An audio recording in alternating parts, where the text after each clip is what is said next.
প্রিয় শিক্ষার্থী বন্ধুরা, আসসালামু আলাইকুম। আল্লাহর নাম নিয়ে শুরু করছি। আপনারা আশা করি ভালো ছিলেন। কেমন ছিলেন আপনারা? অবশ্যই ভালো ছিলেন আশা করি। আজকে আমরা আপনাদেরকে নতুন আর একটা সুন্দর একটা পরিসংখ্যানের একটা সুন্দর একটা আইটেম আমরা আপনাদের শেখাবো। আজকে আপনারা আমাদের সঙ্গে আছেন অর্থনীতি বিভাগ অনার্স প্রথম বর্ষ মৌলিক পরিসংখ্যানের শতমক বা শতহারি। ঠিক আছে, শতমক বা শতহারি পার্সেন্টাইল বলি আমরা এটাকে। ঠিক আছে, এই অঙ্কটা আমাদের পরীক্ষাতে এসে থাকে কিন্তু। ঠিক আছে, ধরেন এরকম আমাদের শতহারি আবার কাকে বলে সেটা জানা দরকার। ঠিক আছে, একটি তথ্য নিবেশনের তথ্যসমূহকে সমান 100টি ভাগে বিভক্ত করলে, ঠিক আছে, যে মানগুলো বা যে তথ্যগুলো রাশিগুলোকে, ঠিক আছে, সমান 100টি ভাগে বিভক্ত করে সেটাকে আমরা বলবো কি শতহারি বা শতমক। একটা নিবেশনকে সমান 100টি ভাগে বিভক্ত করলে 99টি শতহারি পাওয়া যায় বা শতমক পাওয়া যায়। কি বললাম? যে একটি নিবেশনকে যদি আমরা 100টি সমান ভাগে বিভক্ত করি তাহলে সেখানে কয়টা শতহারি পাওয়া যাবে? 99টা শতহারি পাওয়া যাবে। ক্লিয়ার? তাহলে এটা করলে আমাদের সংজ্ঞা আমরা সহজে বুঝতে পারলাম। ঠিক আছে, একটি তথ্য নিবেশনকে বা তথ্য নিবেশনের তথ্যসমূহকে মানের ঊর্ধ্বক্রমে আগে সাজা নেবেন। ঠিক আছে, একটা তথ্য নিবেশনের তথ্যসমূহকে মানের ঊর্ধ্বক্রমে সাজায় নেওয়ার পরে, ঠিক আছে, তথ্য নিবেশনের মানগুলোকে সমান 100টি ভাগে বিভক্ত করলে যে মানগুলো, ঠিক আছে, তথ্য নিবেশনকে এই শতহারি এই 100টি ভাগে বিভক্ত করে তাকে আমরা কি বলবো? এই শতহারি বা পার্সেন্টাইল। ঠিক আছে, আর একটা নিবেশনকে 100টি সমান ভাগে বিভক্ত করলে আমরা কি পাবো? 99টা শতহারি পাবো। ক্লিয়ার? তাই শতহারি আবার দুইভাবে নির্ণয় করা যায়, একটা হচ্ছে অবিন্যস্ত এবং বিন্যস্ত। ঠিক আছে, এরকম যদি তথ্য দেওয়া থাকে তাহলে আপনার ফার্স্ট কাজ হবে যে এরকম লেখা থাকবে 20তম বা 65তম শতহারি নির্ণয় করো। ঠিক আছে, তখন ফার্স্ট কাজ হবে আপনাকে আগে তথ্যসমূহকে মানের ঊর্ধ্বক্রমে সাজাতে হবে। ক্লিয়ার? তাহলে আমরা আগে মানের ঊর্ধ্বক্রমে তথ্যসমূহকে সাজিয়ে দিই। ঠিক আছে, তথ্য এক্স, তাহলে আমরা এখানে মানের ঊর্ধ্বক্রমে সাজাবো। এখানে 8, 10, 12, ঠিক আছে, তারপরে 13, তারপরে 14 আছে।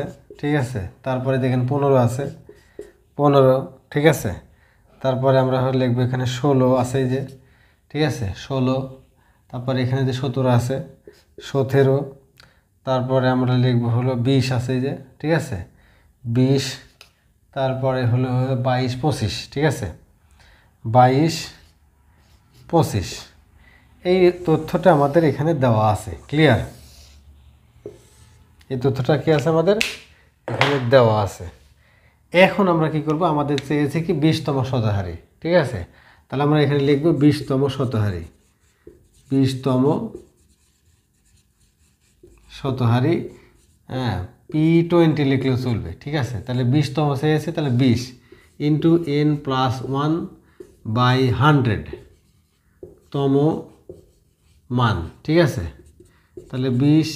এখন এখানে এন এর তথ্য কয়টা আছে? এন মানে তথ্য। ঠিক আছে, 1, 2, 3, 4, 5, 6, 7, 8, 9, 10, 11।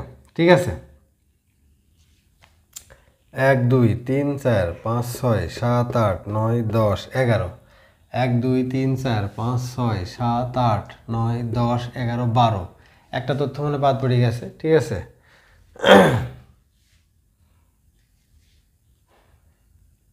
15, 16, 17। ঠিক আছে, 15, 16, 17, 20, 22, 25। তাহলে এখানে 8, 10, 8, 10, 12, 13, 13, 12, 13, 13, 13। ঠিক আছে না? 13 ডবল আছে এখানে, এই যে এখানে একটা 13 আছে, এখানে একটা 13 আছে, 13 ডবল, তাহলে 13। তাহলে n = এখানে 12। ঠিক আছে, তাহলে আপনারা এখানে কি করবেন? n এর মান এখানে 12 বসায় দিবেন। ঠিক আছে, বাই 100 তম মান। ঠিক আছে, তাহলে 20 গুণন হলো 13 বাই 100 তম মান। তাহলে 13 দিয়ে গুণ করলে হলো 260 বাই 100 তম মান। তাহলে 2.60 তম মান। তাহলে এখন এখানে তো ভগ্নাংশ কোনো মান এখানে নাই, তাই না? আছে কি? নাই। তাহলে যেহেতু এখানে ভগ্নাংশ অবস্থায় এসে গেছে, ঠিক আছে, তাহলে এখন আমরা কি করব? এখন আমরা এটাকে আবার একটু বাড়াবো। ঠিক আছে, তাহলে 2.60, তার মানে কি এই মানটা সংখ্যা 3-এর মধ্যে অলরেডি ইন করেছে, তাই না? প্রবেশ করেছে। তাহলে এখন আমরা কি করব? আমাদের আগে পূর্ণ সংখ্যা 2 আছে, তাহলে আমরা এখানে লিখব 2তম মান। আগে আমরা লিখব 2তম মান প্লাস তাহলে এটা 3-এর মধ্যে যেহেতু অ্যাড হয়েছে তাহলে এখানে আমরা 3তম মান লিখবো এবার, ঠিক আছে? 3তম মান, 3তম মান মাইনাস এটা 2তম মান থেকে বাদ যাবে, 2তম মান গুণন হলে যে এখানে দশমিকের পরে যে অংশটা থাকবে এখানে এটা দিয়ে দিবেন, ঠিক আছে? তাহলে 2তম মানে কে ছিল? এখানে 2তম মানে ছিল 10, তাহলে আমরা এখানে 10 লিখবো প্লাস, আর 3তম মানে কে ছিল? 12, তাহলে 12 বিয়োগ 10 গুণন হলো 0.60, তাহলে 10 এখানে বাদ দিলে 2, হ্যাঁ, প্লাস 2.60, তাই না? তাহলে 10 প্লাস এটা গুণ করলে হয় 1.2, তাহলে এখানে যোগ করলে হবে 11.2 অ্যান্সার, ঠিক আছে? এইভাবে আপনারা আপনাদের এই অবিন্যস্ত ডাটা থেকে যদি এখানে যদি ডাইরেক্ট মান ধরুন এখানে যদি চলে আসতো 3তম মান, তাহলে 3তম মান এখানে কি আছে? 12, সেটা আমরা এখানে লিখে দিতাম যে 20তম শতহারে হলো হচ্ছে 12, ঠিক আছে? কিন্তু যেহেতু এখানে দশমিক এসে গেছে, তাহলে দশমিক যখন আসবে তখন আপনারা এই বাকি অংশটুকু এইভাবে শেষ করবেন, ঠিক আছে? যদি দশমিক আসে, আর যদি না আসে ডাইরেক্টলি এখানে যদি পূর্ণ সংখ্যা 3 আসতো বা 4 আসতো বা 5 আসতো, তাহলে আমরা এখানে 5তম মান কে আছে সেটা দেখে আমরা এখানে নিচে রেজাল্ট লিখে দিতাম, ঠিক আছে? তাহলে এইটা হলো আপনাদের 20তম শতহারিকের মান। এখন এখানে আবার বলছে কি 65তম শতহারি নির্ণয় করো, তাহলে আপনাকে কি করতে হবে? আপনাকে ওইভাবেই এই একইভাবে আপনাকে ছক সাজাতে হবে, ক্লিয়ার?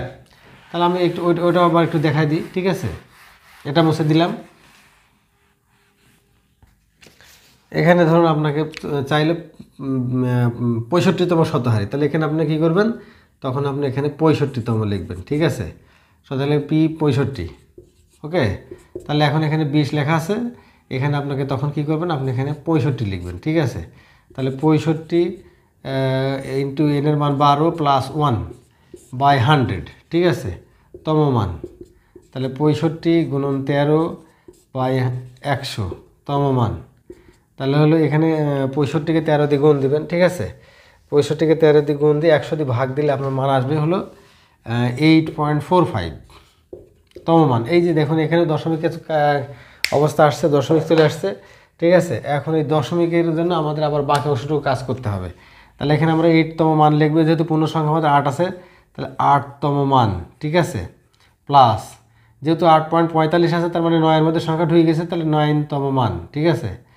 9তম মান মাইনাস 8তম মান, ঠিক আছে? 8তম মান গুণন এই 0.45, ওকে? তাহলে এখন 8তম মানে কি আছে আমরা দেখে আসি। 1 2 3 4 5 6 7 8 16, ঠিক আছে? এখানে হলো 16 প্লাস এখানে 9তম মানে 17 বিয়োগ 16, ঠিক আছে? গুণন 0.45, ওকে? তাহলে 16 প্লাস এখানে বাদ দিলে থাকে 1 গুণন 0.45, ওকে? তাহলে হলো 16.45 অ্যান্সার, ওকে? এইভাবে আপনারা আপনাদের অবিন্যস্ত ডাটা থেকে যদি শতহারি নির্ণয় করতে বলা হয়, তাহলে আপনারা এইভাবে নির্ণয় করতে পারবেন বলে আমি বিশ্বাস করছি, ঠিক আছে? আশা করি অঙ্কটা খুব সুন্দর ভালোভাবে বুঝতে পেরেছেন, হ্যাঁ? এবং এইভাবে আপনাদের বইয়ে আরও অনেক এক্সাম্পল দেওয়া আছে, আপনারা সেগুলো অবশ্যই সলিউশন করার চেষ্টা করবেন, ওকে? আর অবশ্যই আপনারা আমাদের পেজটাকে ফলো করতে ভুলবেন না, কারণ আপনাদের কারণে আমাদের এই উদ্যোগ এবং আমাদের এই প্রয়াস, ঠিক আছে? যদি আপনারা আমাদেরকে সহযোগিতা না করেন তাহলে আমাদের পেজটা চালানো কঠিন হয়ে যাবে, ঠিক আছে? আপনাদের উৎসাহ অনুপ্রেরণার মাধ্যমে আমাদের পেজটা কী হবে? রানিং হবে, ক্লিয়ার? তো ততক্ষণ ভালো থাকুন, আবার অবশ্যই আমাদের ভিডিওগুলো শেয়ার করবেন। আল্লাহ হাফেজ।